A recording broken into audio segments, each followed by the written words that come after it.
नमस्कार, news 18 India देख रहे हैं आप और मैं हूं आपके साथ शिवानी पांडे। आज हम पहुंचे हुए हैं कानपुर, क्योंकि कानपुर में जीका वायरस का प्रकोप लगातार बढ़ रहा है और उसको लेकर ग्राउंड रिपोर्ट आज हम आप तक पहुंचाने की पूरी कोशिश करने में जुटे हुए हैं। तस्वीरें इस सोसाइटी जहां पर मैं इस वक्त मौजूद है, आपको बता दूं कि यहां पर ही पहला केस निकला था इसी सोसाइटी से। उसके बाद से लगातार हड़कंप मचा हुआ है। हालांकि लोगों को जागरूक करने की पूरी कोशिश की जा रही है कि आसपास कहीं भी पानी ना रहने दे, ना ही घर के छतों पर, क्योंकि जीका वायरस एडीज मच्छर के काटने से ही होता है। तो ऐसे में अगर मैं एक बार तस्वीरें आपको दिखाऊं तो देखिए, रोड पूरी सुनसान है। इक्का दुक्का लोग ही आपको बाहर निकले हुए दिखाई देंगे, बाकी अपने घरों के अंदर ही कैद हैं, क्योंकि दहशत का माहौल है। ये वही इलाका है, ये वही सोसाइटी है जहां पर पहला जीका वायरस का केस मिला था और अब ये केसेस बढ़ते बढ़ते 79 तक पहुंच गए हैं। और साथ साथ कुछ देर पहले स्वास्थ्य मंत्री से भी हमने बातचीत की थी उत्तर प्रदेश के, तो उन्होंने कहा था कि कन्नौज में भी अब एक नया मामला सामने आ गया है। तो देखिए किस तरीके से धीरे धीरे स्थितियां बिगड़ती जा रही हैं। लेकिन कन्नौज में कानपुर की अगर बात की जाए तो प्रशासन पूरी तरह से मुस्तैद है। सीएमओ ने क्या कुछ कहा इसको लेकर, सीएमओ नेपाल सिंह की बाइट एक बार आपको सुनाते हैं। अब तक 79 केस जीका के पॉजिटिव आ चुके हैं और निर्धारित कार्रवाई में 100 टीमें सर्विलेंस के उसमें लगी हुई हैं, जो घर घर जाकर लाइन लिस्टिंग कर रही हैं गर्भवती माताओं के सिम्टोमेटिक का और उनका जो कोई बाहर से आने वाले केरल, महाराष्ट्र या किसी विदेश वगैरह से। और 100 टीमें सोर्स रिडक्शन में लगी हुई हैं, जो घर घर जाकर जो है ब्रीडिंग को ख़त्म कर रही हैं और फोकल स्प्रे वगैरह कर रही हैं। 50 टीमें सैंपल लेने के लिए लगी हुई हैं। तो तमाम तैयारियां हो रही हैं। नगर निगम की बात की जाए, जिला प्रशासन की बात की जाए, हर कोई अलर्ट मोड पर है। लोगों को जागरूक करने की पूरी कोशिश की जा रही है। यहाँ पर भी आज सुबह से हम हैं और सुबह यहाँ पर सैनिटाइजेशन किया गया, फॉगिंग करवाई गई और उसके बाद से लोगों को घर घर जाकर समझाया भी गया। और साथ साथ आपको ये बता दें कि जिला अस्पताल जो कानपुर का है, वहाँ पर स्पेशल बेड्स बनाए गए हैं। 10 बेड का एक वार्ड बनाया गया है, जो कि केवल और केवल जीका वायरस के पेशेंट्स के लिए है। यानी कि अगर बहुत ज़्यादा स्थिति बिगड़ती है किसी पेशेंट की, बुखार के साथ साथ अगर और भी सिम्टम्स और भी लक्षण उनके भीतर देखने को मिलते हैं, तो उसके बाद उनको तुरंत वहाँ एडमिट कराया जाए, उसके लिए भी अस्पतालों में व्यवस्था की गई है। और साथ साथ डॉक्टर्स का क्या कहना है, एक बार वो भी सुनना बेहद ज़रूरी है। As far as my hospital is concern, हमारे हॉस्पिटल में 10 बेड बनाए गए हैं। उसमें हमने पूरे मॉस्किटो नेट, मॉस्किटो रिपेलेंट सब लगवा दिए हैं, दवाइयों की व्यवस्था कर दी है। अगर कोई मरीज की जो मॉनिटरिंग हो रही है, जितने भी मरीज निकल रहे हैं वो कुछ एसिम्टोमेटिक है, कुछ में बहुत हल्के से लक्षण हैं। लेकिन जिलाधिकारी महोदय ने कहा है कि जितने भी मरीज निकलेंगे उनकी सुबह शाम वाइटल्स लिए जाएंगे। अगर ज़रा से भी वाइटल्स गड़बड़ होते हैं तो कोई भी कोताही न बरतते हुए तुरंत काशीराम, उर्सला या मेडिकल कॉलेज में एडमिट कराए जाएंगे या एयरफोर्स हॉस्पिटल में। यहाँ पर अभी एक को केसेस भर्ती नहीं हुए हैं, लेकिन हमने पूरा वार्ड बना दिया है, उसको बंद करा दिया है। उसमें मरीज इस समय बिल्कुल साफ़ सफाई करके उसको तैयार रखा है। किसी भी समय मरीज आएंगे तो हम भर्ती करने की स्थिति में होंगे।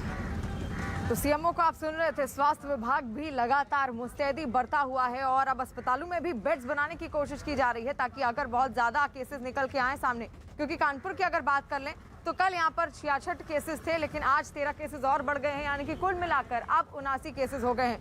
कुछ देर पहले ही हमने उत्तर प्रदेश के स्वास्थ्य मंत्री जय प्रताप सिंह से बातचीत की। उन्होंने कहा कि पूरी मुस्तैदी बरता हुआ है स्वास्थ्य विभाग, और क्या कुछ इस दौरान उन्होंने कहा, एक बार सुनिए। उत्तर प्रदेश सरकार के जय प्रताप सिंह हमारे साथ जुड़ गए हैं। बहुत स्वागत है जय सिंह जी आपका सबसे पहले तो न्यूज 18 इंडिया पर।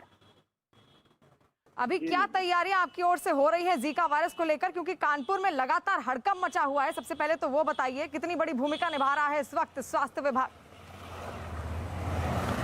कानपुर में जो पहला केसेस निकले थे वो एयरफोर्स बेस स्टेशन पर निकला था और वहीं पर एयरफोर्स में ही जब उसका पता चला कि इस तरह के केसेस हैं, तो टेस्टिंग कराने के बाद वहीं के हॉस्पिटल में उनको भर्ती कराया गया। उसके बाद हमने 2 किलोमीटर, फिर 3 किलोमीटर, फिर 4 किलोमीटर का एक रेडियस बनाया कानपुर में, जहां पर केसेस हमारे निकल रहे थे। और 2669 केसेस का हम लोग ने परीक्षण किया। जिस तरह के जो संभावित केसेस थे उसमें से हमारे 79 केसेस पॉजिटिव निकले और इसी को हमने फिर हॉस्पिटल में भर्ती करना शुरू कर दिया। तो जो हमने एक स्पॉट मैप बनाया है, उस स्पॉट मैप के हिसाब से लगभग 4 किलोमीटर के रेडियस में एक एक एरिया, एक एक लोकेलिटी को हमने पूरा आइडेंटिफाई किया है और आइडेंटिफाई करके हमारे केजीएमयू से और हमारे स्वास्थ्य निदेशालय से टीम्स गई है जो लगातार अभी भी चेकिंग कर रहे हैं, घर घर जाके चेक कर रहे हैं। किसी प्रकार का फीवर हो उसको हम लोग आइडेंटिफाई कर रहे हैं, अगर सामान्य से कुछ अलग है, और उसका टेस्टिंग करा रहे हैं। इस तरह से हमने 6 जनपदों में अलग अलग टेस्टिंग करा, जहां पर हमारा एक केस हमारा कन्नौज में भी निकला है, एक केस कन्नौज में निकला है, और बाकी हमने 6 अन्य जनपदों में 5 अन्य जनपदों में टेस्ट करवाया अलग अलग जगहों पर, और कहीं जगह जीका वायरस नहीं निकला कहीं। जी, यानी कि कानपुर के बाद कन्नौज में भी अब एक केस निकला है। ठीक है जय प्रताप सिंह जी, ये तो तैयारियां हो ही रही हैं, टेस्टिंग ट्रैकिंग तो हो ही रही है, वो भी प्रक्रिया हम आपसे जानेंगे जरूर। लेकिन अस्पतालों में बेड्स की क्या तैयारी है? कितने बेड्स निर्धारित किए गए हैं कि जीका वायरस के पेशेंट्स के लिए अलग से बनाए गए हैं? क्या क्या वार्ड्स के इंतजाम है वहाँ? अस्पतालों की क्या सिचुएशन है इस वक्त? बेड्स की पूरी तैयारी हमारे पास है, क्योंकि पहले से ही कोविड की संख्या, जो कोविड वाले वार्ड्स हमारे बने थे, और कोविड बिल्कुल घट के एकदम न्यूनतम स्तर पर आ गया है। तो जहां जहां हमारे डेंगू निकले थे, डेंगू के उसको कोविड के वार्ड्स को परिवर्तन करके डेंगू में दिया गया। जहां कानपुर में हमने वार्ड बनाया था कोविड के लिए, वो अब जीका वायरस के लिए हो गया है। इस तरह जहां जहां भी निकल रहा है, हमारे पास पर्याप्त संसाधन है, पर्याप्त बेड्स है, जिला अस्पताल और सीएचसी लेवल पर पर्याप्त है, और नहीं तो फिर मेडिकल कॉलेज जहां जहां है वहां भी हम भर्ती करा सकते हैं। दवाई की पूरी ट्रीटमेंट हमारे पास उपचार का है, तो इस समय हमारे पास कोई दिक्कत नहीं है। बिल्कुल। और अब तक कितनी टीमें नगर निगम की गठित कर दी गई हैं? कहां कहां पर वो पहुंच रही हैं? किस तरीके से आप टेस्टिंग और ट्रैकिंग कर रहे हैं? और क्या जोन्स भी बनाए गए हैं, रेड जोन, ग्रीन जोन, जैसा कि कोरोना काल में हमने बनाया था? जी, हमने यहाँ जो 4 किलोमीटर के रेडियस के अंदर हमने रेड जोन और ग्रीन जोन यहाँ भी बनाया है, और उसी तरह हमारा ट्रैकिंग कर रहे हैं। निदेशालय की टीम जो हमारे स्वास्थ्य निदेशालय का, और केजीएमयू की टीम भी कहीं कहीं जा रहे हैं।